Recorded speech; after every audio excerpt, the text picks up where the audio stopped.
Hello, Connecticut. My name is Keisha Stuckey. I'm your host for Community Connections, and today we have a fabulous guest. His name is Calvin Young. Hi, Keisha. How you doing? Okay. Thank you so much for being on the show. Thank you for having me. I appreciate you. Thank you. Thank you. Calvin Young just started an organization called Enjoy Life in Recovery, and he's 3 months in, right? Yes. Can you tell Connecticut a little bit about your recovery program? Sure. We call Enjoy Life in Recovery .org, and basically it's just a support group, a support network of different resources that you can use to help recovering addicts work together, and just like a peer support group, one addict helping another. And we're fairly new right now, we're growing, and I definitely have a few things in store, for the future. Okay. But it's basically peer support for counseling. Okay. Now, do you support different addicts that are coming straight from jail or coming from a rehab program? Is that something that you do also? Yes. Usually, when a recovering addict comes from a program or a jail or a treatment center, they get put back into the community, and without no support group or support network. So basically, our organization is there to help. To just talk, peer-to-peer counseling, okay. Support, and just be there for them in that transition from the recovery program to the streets. Right. So basically, it's like while they're in jail, because it's hard to stay clean. Yes.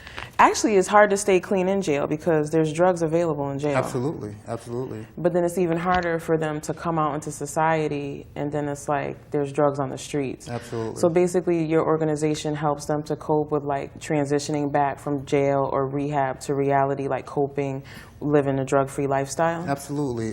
Helping out with different coping skills, stress skills to just to handle your stress in a healthy manner. Just different techniques you could use just to really deal with life on life terms, without using alcohol or any other drug. Okay.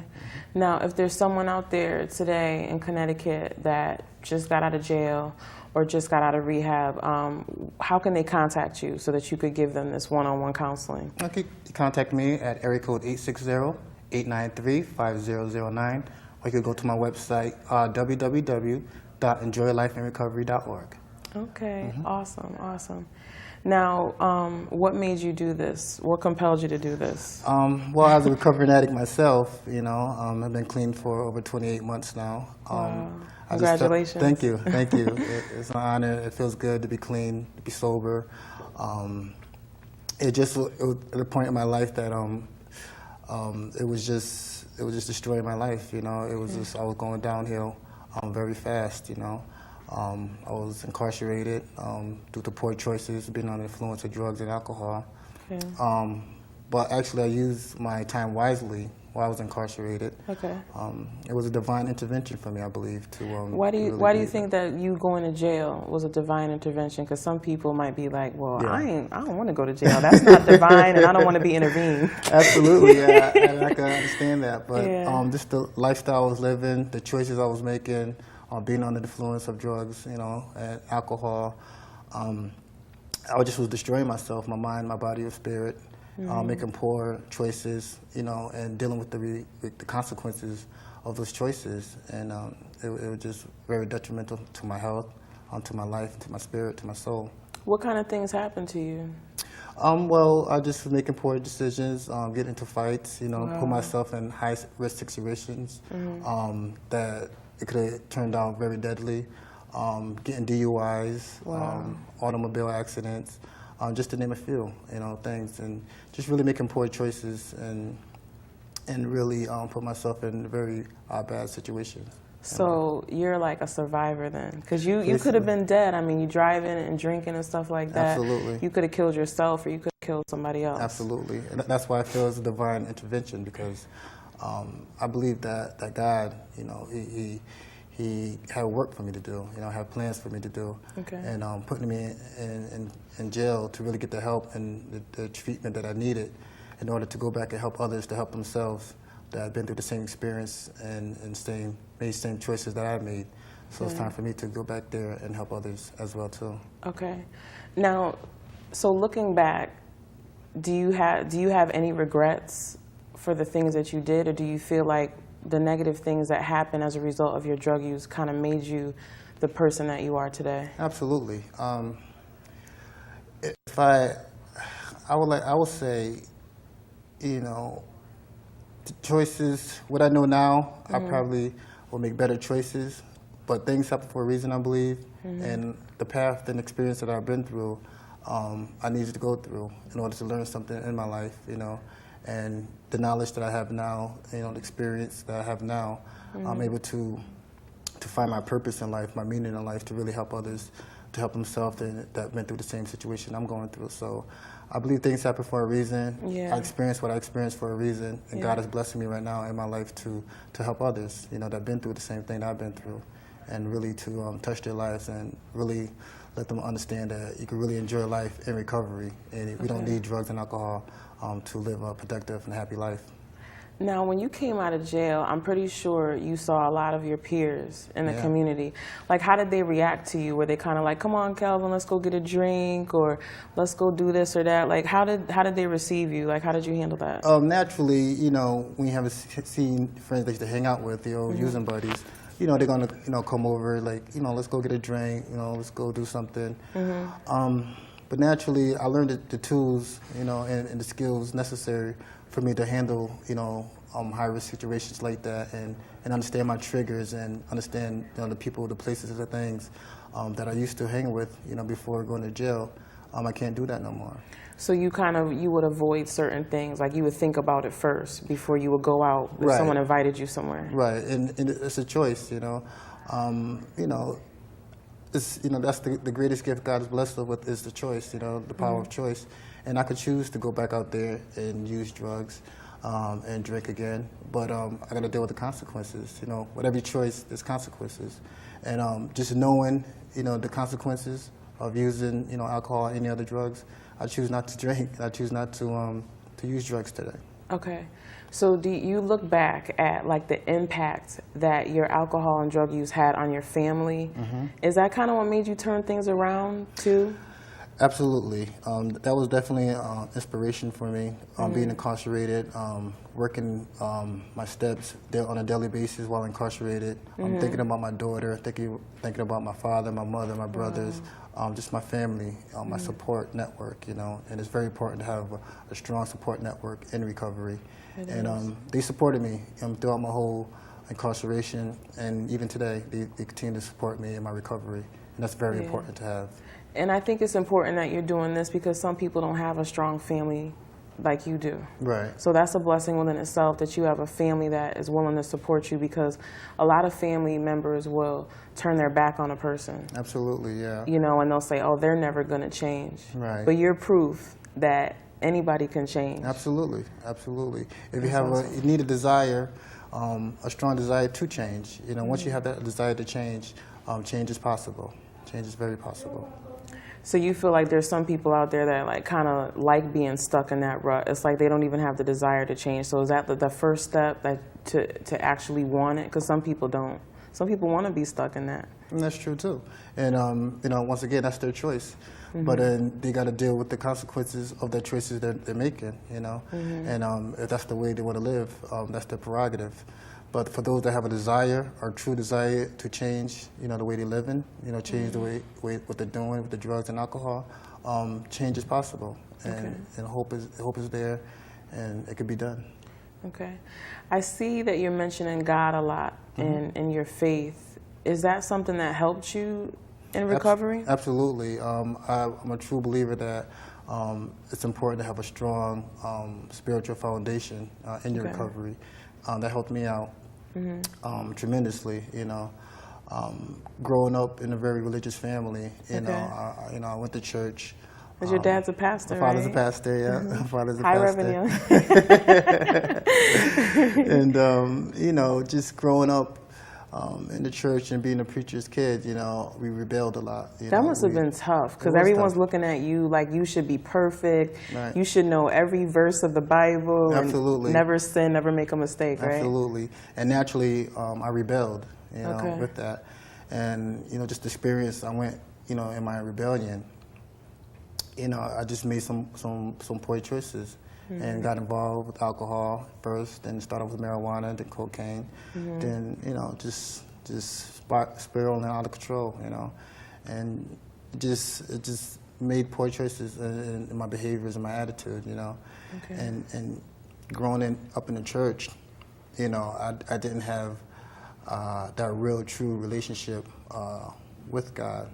And why I call it a divine intervention when I was incarcerated is I developed a relationship with God. And it really helped me to really, you know, learn more about myself, who I am, you know, and just the love that I need to have for myself, you know, because if I don't love myself, you know, I'm not going to love anybody else. And if I truly love myself, I won't put these chemicals, these poisons into my body to destroy myself.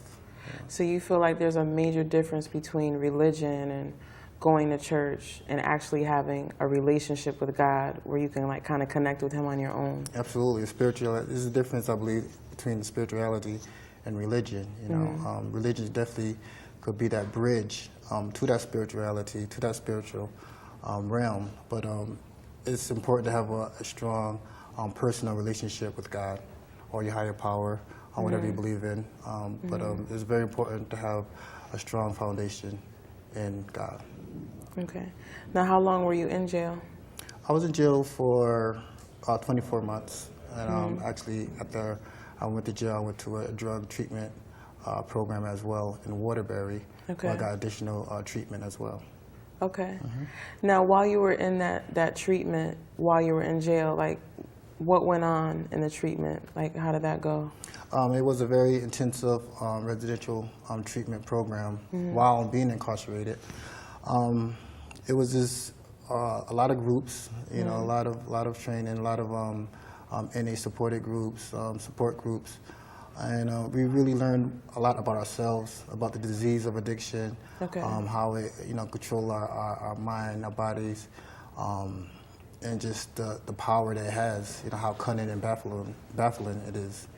So it's, you know, we learned a lot being in that particular program that I was in while I was incarcerated. Okay. Now, were you able to help other people too that were new to the program? Absolutely. When they came in? The program was a 4-month program. Then once we graduated, I was selected to be a peer mentor in the program, which helped other, you know, recovering addicts to, you know, understand this disease of addiction and really, you know, live life in sobriety and recovery. Okay. All right. So we're gonna maybe pause for a quick commercial break. Okay. Hello, Connecticut. It's your girl, Keisha Stuckey. I'm back with Calvin Young. Hey. Calvin Young is the director of Life in Recovery, and for more information on his program, you can go on to lifeinrecovery.org. Yes, that's Thank you so much for coming back, Connecticut. So I wanted to talk to you about something that I saw in one of your brochures about alcohol being a spirit, because I know we go to like these different package stores and they'll say that it's a spirit shop. And I always wonder, like, okay, why is it a spirit shop? Can you touch on a little bit about, you know, your feedback on what you think it's all about with the spirit shop and alcohol and everything? Absolutely. Just my experience and my belief is, you know, the package stores, they call it spirit shop for a reason. You know, when we drink alcohol, we put these evil spirits into our body. Okay. And when we put these evil spirits into our body, we make, you know, poor choices, and comes with, you know, negative consequences and negative results. And just how these evil spirits, you know, have control of our mind, our body, our spirits, and we do things that we normally wouldn't do if we were sober. Right. You know, and how it really affects our judgment and our character and our behavior and our attitude. Once we consume these spirits, this alcohol consumption into our bodies. So you believe that this is like a tool? I truly do believe this is one of the tools, one of the many tools that Satan used to, you know, destroy mankind, destroy humankind, and just the fact that it's, you know, legal, that's just another trick, you know, that Satan uses to make it socially acceptable. But at the same time, you know, in retrospect, is really a very poisonous substance that the devil is using to destroy mankind. Yeah, and also too, because alcohol is legal and anybody could get it, a lot of people don't really view it as a drug. Absolutely. But you could definitely get addicted to it. Yeah, absolutely. It's a very addictive drug, and for a long period of time, I didn't know alcohol was a drug. You know, and that's something I learned, that alcohol is a drug. You know, it's a very powerful drug, and it's just very, you know, the way it's used, the way it's consumed, especially in America, that's a socially acceptable thing to do. You know, the media hype it up and promotes it. You know, our celebrities, they market it and they promote it as well. So it's socially acceptable. It's a cool thing to do, to drink, you know. But in retrospect, it's really poisons that we put into our body to destroy us, destroy mankind. Okay. And that's my personal belief. Okay. Now, what would you tell somebody that's watching that kind of might not really have faith in what you're doing and say, well, I've tried to quit alcohol, I've tried to quit drugs, and I wasn't able to stop. Like, how is God going to help me? Like, because some people feel like they can't do it on their own. Do you feel like spirituality is kind of like the foundation of how they could do it? Like, can anyone really quit on their own? Well, I believe, well, I could speak from my own personal opinion. Everybody's recovery is different. My recovery was based on building a relationship with God. And once I built a relationship with God, I built a relationship with myself. I get to know myself and learn to accept some things about myself, you know, the good and the bad things about myself. And once I began to accept some of the things about myself, I began to love myself. And once I began to love myself, you know, I began to love others. Instead of having unhealthy relationships with other people that's in my life, I started developing true, happy, and healthy relationships because I was learning to love myself and I was able to give that love out to others. And once I really learned to love myself, I learned not to destroy myself or poison myself with certain chemicals, put certain chemicals into my body. So you feel like the first step is actually like admitting that you have a problem and kind of like facing yourself and not making up excuses? Absolutely. Did you make up excuses a lot, like before? For a while, yeah. At one point I was in denial. You know, I didn't have no problem, but it was clear as day to anybody else that I had a problem. And I made excuses, you know, just all kind of things but I had to come to grips with myself and really look at myself in the mirror and understand who I am and the choices I make in my life and why I'm doing these things, you know. There was some tough questions where I really had to do some soul searching and look within to really know myself and understand myself and just build a healthy relationship with God. That helped me to really look within and understand myself way much better.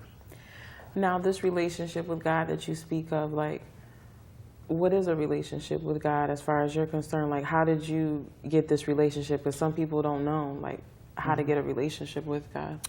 There's different ways, but for me personally, just reading His Word, reading the Scriptures. For me personally, reading the Bible, studying His Word. You know, going to Bible study, went to Bible study, with the church services while I was incarcerated to learn more about this man called Jesus. You know, and how He came down to earth and what He did for us on this earth. You know, and building that relationship and see how He worked and helped humanity, you know, that built that close relationship, you know, and how He saved me personally from a lifestyle that I was living. And He basically touched me to just really have a desire to really learn more about God and develop that positive relationship with God. Okay, so you feel like Jesus had an impact on the earth where He helped people that were lost. Absolutely. And you feel like He's like an example to you. Absolutely. So you want to also help people that are lost. Absolutely. And that's what He came to do. That's awesome. Yeah.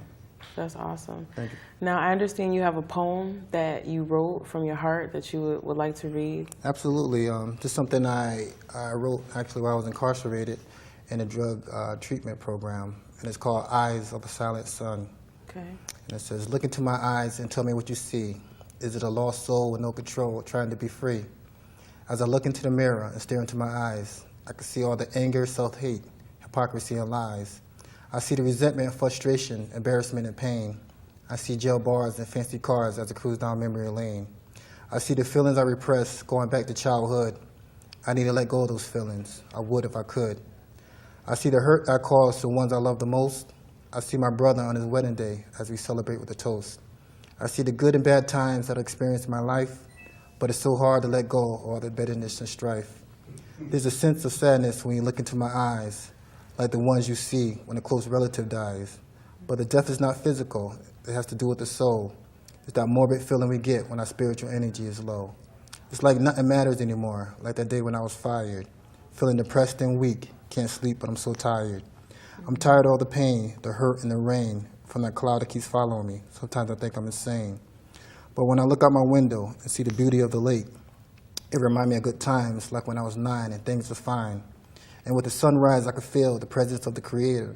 When I look out the window, I see me in the beauty of nature. I'm a part of God's creation, nature and humanity. The love and spirit that's in Jesus is also in me. So I learned to love myself and others just for who we are. And I learned all about this love looking out my window with jail bars.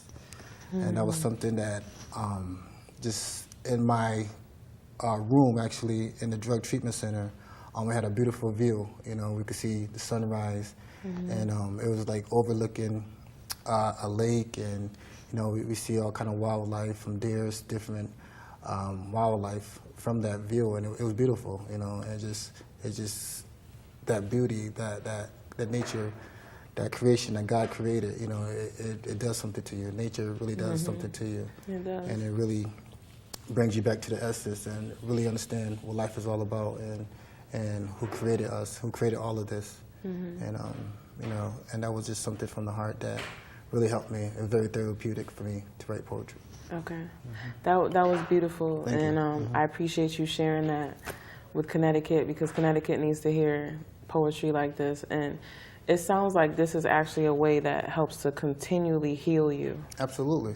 By you writing about it, you know, reading it, talking about it, getting it off your chest. Because it's one thing to have a problem and to hold it in, and it's another thing to have a problem and either get it out on paper or talk about it with somebody. You know, because as you talk about it, you gain more logic, you gain more insight. Like every time you read that poem, don't you kind of get something like different from it? Different every time, absolutely. It's like you grow from it, and you have a different perspective on life. And very therapeutic for me, yeah. Yeah. Very therapeutic for me. That is awesome. Thank you. Now, I wanted to ask you too, do you feel like you're cured from alcoholism and drug abuse? Like, how do you feel about that? See, a lot of you know, professionals in the addiction industry, when you mention the word cure, you know, they'll like raise an eyebrow. But just the relationship I have with God, I believe that He took the desire to use, desire to get high, desire to be so dependent on alcohol and other drugs from me, you know, and for that I'm so grateful and I'm blessed from that, you know. Just the whole desire to get high has just been completely taken away from me. And not having that desire to get high, the desire to hang with certain people, go to certain places, you know, do certain things, also goes away as well. And that's what happened to me. And I feel that God has really blessed me in my life, and He really touched my life to really took away the desire to get high and to drink alcohol. Wow. So it's like He just delivered you. Blessing, yeah. Absolutely. So that's actually like a miracle. I believe so, yeah. See, miracles still happen. Every day. It happens every day. Miracles still happen every day. Some people take it for granted that God is still performing miracles every day. And I just think it's awesome because there's so many people out in the community that are struggling. And there's so many people out in the community that have a family member that is hurting them. You know, because it's like they won't stop drinking, they won't stop using drugs, and you know, to see you, it's like they can look at you and say, well, if Calvin can do it, anyone can do it. Yeah, you are just like a true inspiration, and I just want to let you know in front of all of Connecticut that I'm very proud of you. Thank you. Thank you, because Keisha. I've seen the before, the during, and now I'm seeing the after, and this is like just the beginning of your life, of you know, helping people. And I think it's awesome that you're not selfish about it, because some people will say, well, I'm all set. Right. And just keep it moving. Yeah. But you actually like want to help people, and it's very humbling because, you know, you just told all of Connecticut some very personal, deep things about yourself. So it just shows that the growth that you have, and that you don't have to be ashamed about the mistakes that you made in life, because those mistakes will help you be the person that you are today and the person that you will become. Absolutely. So, that's true. So that is just awesome. I just want to ask you, like, how does your father feel like as a minister, because he's a pastor? And so many times people go to church and they want this like quick fix, and people get up and they want to testify about what God has done, and then other people are like, well, he didn't do it for me yet. And I'm pretty sure other people might look at your father like, oh, he's a pastor, look at his son. Like, how do you think your father feels now? I want to tell you like how I would feel is like, people need to know that healing is a process. It's a process, absolutely. Sometimes people are not going to change overnight, but if you constantly hold on to God's hand, he will lead you. So I always want to know, like, how does your dad feel about that? Has it impacted his ministry, where people can see the fruit of how, you know, you've done so much better? Absolutely. Actually, I do plan to have some type of recovery oriented ministry at Mount Hebron Baptist Church in Meriden, because it is a ministry. You know, it is helping others. And what's the name of the church again? Mount Hebron Baptist Church. Mount Hebron Baptist Church, and that's in Meriden, Connecticut? In Meriden, Connecticut, yes. Okay. And, you know, it is a ministry helping others to really understand the grasp of addiction, and how is a big epidemic in the world, and how it's really affecting so many people's lives and family lives as well. But I see how proud he is, you know, from where I was before to where I'm at now. And it just gives him motivation, it gives him strength to see that his baby boy is doing much better than he was, you know. And I'm just, you know, I'm proud of him as well. And I just see, you know, when he's talked to me and when he counseled me and talked to me about different other things, that he's very proud of the accomplishments that I'm making, that I continue to make, but only under the grace, you know, and gratitude of God, that all things are possible. All right. Well, Connecticut, there it is, Calvin Young. Enjoy life and recovery. If there's anyone out there that is suffering from alcohol abuse or addiction, and you just want some help from someone that you can trust, someone that will keep all your information confidential, and someone that will go to God for you in prayer on behalf of yourself and just trying to get yourself together, go on and log on to www.lifeinrecovery.com. And I just want to encourage all of you out there, if you are suffering from addiction or alcoholism, or if you know someone is and it's affecting your family, just keep the faith. Put it in God's hands, because obviously he's still performing miracles every day. Thank you so much for joining me, Keisha Stuckey with Community Connections. Until next time, take care and God bless.